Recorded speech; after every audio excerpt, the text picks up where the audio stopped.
एयान बस से उतरा। उसके कंधे पर उसका कैमरा टंगा हुआ था। गोवा की नमकीन हवा ने उसका स्वागत किया। वो यहाँ एक ट्रैवल ब्लॉग असाइनमेंट के लिए आया था।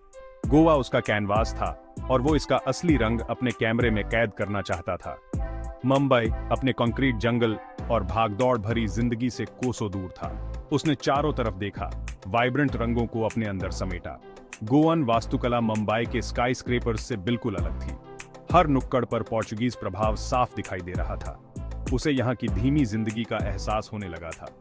जिस अफरा तफरी का वो आदी था, उससे ये एक सुखद बदलाव था। वो उस गेस्ट हाउस की तरफ चल पड़ा जहां उसे रुकना था। ये एक सुंदर जगह थी जहां से बीच का नजारा दिखता था। जैसे ही वो सेटल्ड हुआ, वो सोचने लगा कि यहाँ उसे कैसी कैसी कहानियां सुनने को मिलेंगी। उसे क्या पता था कि इन्हीं कहानियों में से एक कहानी उसकी जिंदगी हमेशा के लिए बदल देगी। अयान ने माया को पहली बार एक लोकल आर्ट फेयर में देखा। वो एक दीवार पर चित्र बना रही थी। उसके हाथ बड़ी कुशलता से चल रहे थे। अयान उसके काम से खींचा चला गया, जो जीवंत और रंगीन था। उसकी कला गोवा की आत्मा को दर्शाती थी। अयान उसके पास गया और बात शुरू करने के लिए बोला, आपका काम कमाल का है। माया ने ऊपर देखा और मुस्कुराई। धन्यवाद, उसने जवाब दिया। उनकी बातचीत शुरू हुई और अयान को पता चला कि वो एक लोकल आर्टिस्ट थी। वो अपनी जड़ों से बहुत जुड़ी हुई थी। उसका परिवार पीढ़ियों से यहां रह रहा था। माया ने अयान को अपनी गैलरी देखने के लिए बुलाया। गैलरी एक छोटी, आरामदायक जगह थी जो माया की कलाकृतियों से भरी हुई थी। हर एक कृति गोवन जिंदगी की कहानी बयान कर रही थी। अयान मंत्रमुग्ध था। उसने कहा, आपकी कला एक ऐसी दुनिया की खिड़की है जिसके बारे में मैं शायद ही कुछ जानता हूं। उसकी सच्ची दिलचस्पी की माया ने सराहना की। उनकी बातचीत आसानी से बहती रही और उन्होंने खुद को अपनी जिंदगी, सपनों और जुनून के बारे में बातें करते हुए पाया। जैसे ही सूरज डूबा, अयान को एहसास हुआ कि उसने पूरा दिन माया के साथ बिताया है। उसने एक ऐसा जुड़ाव महसूस किया जिसकी उसने उम्मीद नहीं की थी। अगले कुछ दिनों में अयान और माया ने काफी समय साथ बिताया। माया ने अयान को गोवा के छिपे हुए खजाने दिखाए। वे एकांत समुद्र तटों, प्राचीन चर्चों और चहल पहल भरे बाजारों में गए। हर जगह की एक कहानी थी और माया ने उन्हें खूबसूरती से सुनाया। अयान ने इन पलों को अपने कैमरे में कैद कर लिया। वो इन यादों को सहेज कर रखना चाहता था। उसने गोवा को माया की नजरों से देखना शुरू कर दिया। यह सुंदरता, परंपरा और इतिहास का स्थान था। उसने महसूस किया कि गोवा में उसके समुद्र तटों और पार्टियों के अलावा भी बहुत कुछ था। एक दिन उन्होंने मैंदोवी नदी पर नाव की सवारी की। उनके चारों ओर शांत पानी और हरी भरी हरियाली लुभावनी थी। ये मेरी फेवरेट जगह है, माया ने कहा। यहाँ आकर मैं सोचती हूँ और शांति पाती हूँ। अयान समझ गया कि माया यहाँ इतना प्यार क्यों करती है। हर गुजरते दिन के साथ उनका बंधन और मजबूत होता गया। उन्होंने कहानियां साझा की, हंसे और नई जगहों की खोज की। अयान को ऐसा लग रहा था जैसे वो इस यात्रा के माध्यम से खुद को फिर से खोज रहा है। उसने महसूस किया कि कभी-कभी आगे बढ़ने के लिए धीमा होना सबसे अच्छा तरीका होता है। अयान मुंबई की भागम भाग और चहल पहल का आदी था। शहर कभी नहीं सोता था। यह निरंतर गति और महत्वाकांक्षा का स्थान था। लोग हमेशा अपने सपनों का पीछा करते हुए जल्दी में रहते थे। अयान उस माहौल में पला बढ़ा था। उसे शहर की ऊर्जा और उत्साह पसंद था। गोवा में जीवन अलग था। लोगों ने अपना समय लिया। वे परंपराओं और समुदाय को महत्व देते थे। अयान को जीवन की यह गति ताजा लगी। यह उसके अभ्यस्त जीवन के बिल्कुल विपरीत था। उसने अपनी जीवन शैली और प्राथमिकताओं पर सवाल उठाना शुरू कर दिया। मतभेदों के बावजूद अयान ने महसूस किया कि दोनों जगहों का अपना अलग आकर्षण है। मुंबई अवसरों और सपनों का शहर था। गोवा शांति और परंपरा का स्थान था। उसने सोचा कि क्या दोनों के बीच संतुलन खोजना संभव है। अयान को गोवान जीवन की सादगी की सराहना होने लगी। उन्होंने लंबी बातचीत, इत्मीनान से सैर और समुदाय की भावना। वह समझने लगा कि माया अपनी जड़ों से इतना क्यों जुड़ा हुआ है। उसे उन परंपराओं के प्रति सम्मान का भाव पैदा हुआ जिनको माया संजोती थी। माया गोवन संस्कृति में डीपनिंग गई से निहित थी। वो इसकी परंपराओं और संस्कारों के साथ पली बढ़ी थी। उसका परिवार स्थानीय समुदाय का एक अभिन्न अंग था। वे त्योहार मनाते थे, एक दूसरे का साथ देते थे और एक घनिष्ठ बंधन बनाए रखते थे। अपनेपन की यह भावना उसके लिए महत्वपूर्ण थी। वह एक कलाकार के रूप में अपने काम से प्यार करती थी। अपनी चित्रों के माध्यम से उसने गोवा के प्रति अपने प्रेम को व्यक्त किया। उसकी कला उसकी पहचान का प्रतिबिंब थी। वह अपनी धरती की सांस्कृतिक विरासत को संरक्षित करने में विश्वास करती थी। यह उस समुदाय को कुछ वापस देने का उसका तरीका था जिसने उसे आकार दिया था। अय्यान से मिलने के बाद उसे चीजें अलग तरह से दिखने लगी। तेज रफ्तार वाले शहर से आने के कारण अय्यान का नजरिया अलग था। वह मुंबई की उसकी कहानियों से रोमांचित थी। फिर भी वह ऐसी जगह पर रहने की कल्पना नहीं कर सकती थी। यह उसके लिए बहुत अस्त व्यस्त था। अपने मतभेदों के बावजूद माया को अय्यान के साथ एक मजबूत जुड़ाव महसूस हुआ। वह फोटोग्राफी के प्रति उनके जुनून और दुनिया के बारे में उनकी जिज्ञासा की प्रशंसा करती थी। उसने सोचा कि क्या वे अपनी दुनिया के बीच की खाई को पाट सकते हैं। उसे उम्मीद थी कि वे अपने रिश्ते को काम करने का कोई तरीका खोज लेंगे। जैसे जैसे दिन हफ्तों में बदलते गए, अय्यान और माया करीब आते गए। वे लगभग हर दिन साथ बिताते थे। उनकी बातचीत गहरी होती गई। उन्होंने अपने डर, सपने और असुरक्षाएं साझा की। उन्होंने एक दूसरे की संगति में सुकून पाया। अय्यान ने माया की ताकत और लचीलापन की प्रशंसा की। वह अपनी कला और अपने समुदाय के प्रति समर्पित थी। वह उसके जुनून से प्रेरित था। माया ने बदले में अय्यान की साहसिक भावना की प्रशंसा की। वह हमेशा सीखने और तलाशने के लिए उत्सुक रहता था। उसे उसका उत्साह पसंद था। उनका रिश्ता दो वर्ल्डों का एक खूबसूरत मेल था।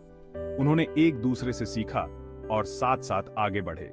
अय्यान ने गोवान जीवन के तत्वों को अपनी फोटोग्राफी में शामिल करना शुरू कर दिया। माया ने अपनी कला में आधुनिक तकनीकों के साथ प्रयोग करना शुरू कर दिया। उन्होंने महसूस किया कि उनके मतभेद ही उनके बंधन को खास बनाते हैं।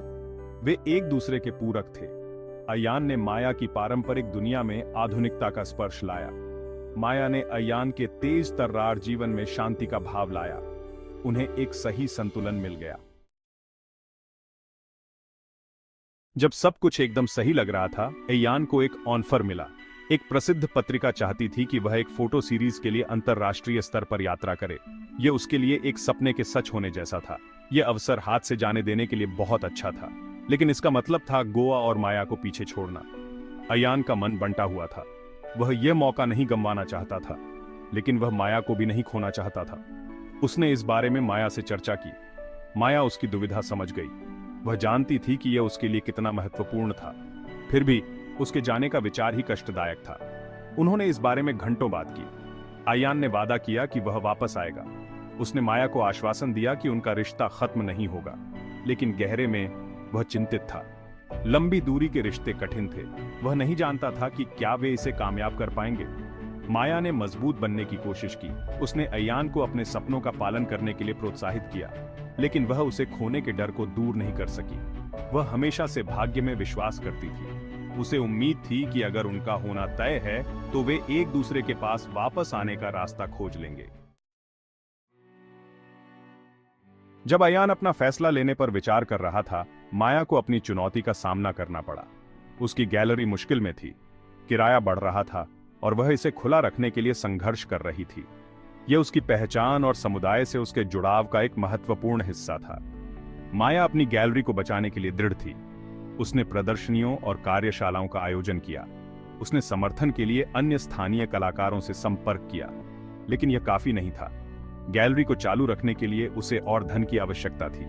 उसके पास विकल्प खत्म हो रहे थे। अय्यान मदद करना चाहता था। उसने जागरूकता बढ़ाने के लिए अपने संपर्कों का उपयोग करने का सुझाव दिया। उसने माया के काम को प्रदर्शित करने वाली एक फोटो सीरीज बनाने की पेशकश की। माया ने उसके समर्थन की सराहना की, लेकिन जब अय्यान के सामने अपनी चुनौतियां थीं तो उसे उसकी मदद स्वीकार करने में अपराध बोध हो रहा था। तनाव उनके रिश्ते पर भारी पड़ने लगा। उन दोनों को अपनी अपनी लड़ाई लड़नी थी। दबाव बढ़ता जा रहा था। उन्होंने खुद को बार बार बहस करते हुए पाया। उनके बीच की दूरी बढ़ती गई, भले ही वे शारीरिक रूप से करीब थे। अय्यान और माया एक दौराहे पर पहुंच चुके थे। उन्हें कुछ कठोर फैसले लेने थे। अय्यान के जाने की तारीख नजदीक आ रही थी।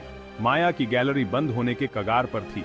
उन्हें यह पता लगाने की जरूरत थी कि क्या ज्यादा महत्वपूर्ण है, उनके व्यक्तिगत सपने या उनका रिलेशनशिप। अय्यान ने इस प्रस्ताव को ठुकराने पर विचार किया। वह इस मुश्किल समय में माया को अकेला नहीं छोड़ना चाहता था, लेकिन माया ने जोर देकर कहा कि वह जाए। वह नहीं चाहती थी कि वह उसके लिए अपने सपनों का बलिदान दे। उन दोनों ने महसूस किया कि उन्हें एक दूसरे की आकांक्षाओं का समर्थन करने की आवश्यकता है। उन्होंने ब्रेक लेने का फैसला किया।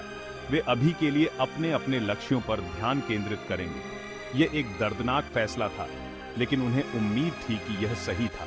उन्होंने संपर्क में रहने और दूर से एक दूसरे का समर्थन करने का वादा किया। जैसे ही एयान हवाई अड्डे के लिए रवाना हुआ, उन्होंने एक दूसरे को अलविदा कहते हुए आंसू बहाए। माया ने कहा, हम एक दूसरे के पास वापस आने का रास्ता खोज लेंगे। एयान ने उसे पास खींच लिया और हाँ में हाँ मिलाई। वे अलग हो गए, न जाने भविष्य में क्या होगा। महीने बीत गए। अयान ने अलग अलग देशों की यात्रा की, अपने कैमरे से अविश्वसनीय पलों को कैद किया। वह हर दिन माया को याद करता था। वे कॉल और संदेशों के जरिए एक दूसरे के संपर्क में रहे, लेकिन यह पहले जैसा नहीं था। दूरी सहन करना मुश्किल था। माया ने अपनी गैलरी को बचाने के लिए अथक प्रयास किया। समुदाय की मदद से वह पर्याप्त धन जुटाने में सफल रही। गैलरी एक बार फिर फलने फूलने लगी। उसने उपलब्धि की भावना महसूस की, लेकिन वह अयान को याद करती थी। वह उसकी उपस्थिति के लिए तरस रही थी। एक दिन अयान अपनी गैलरी में आकर माया को चौंका दिया।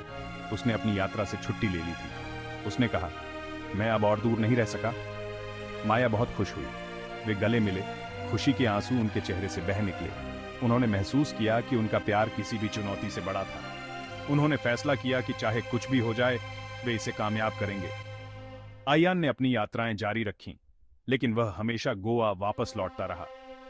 माया की गैलरी पारंपरिक और आधुनिक दोनों तरह की कला का केंद्र बन गई। उन्हें अपनी दुनिया को संतुलित करने का एक तरीका मिल गया।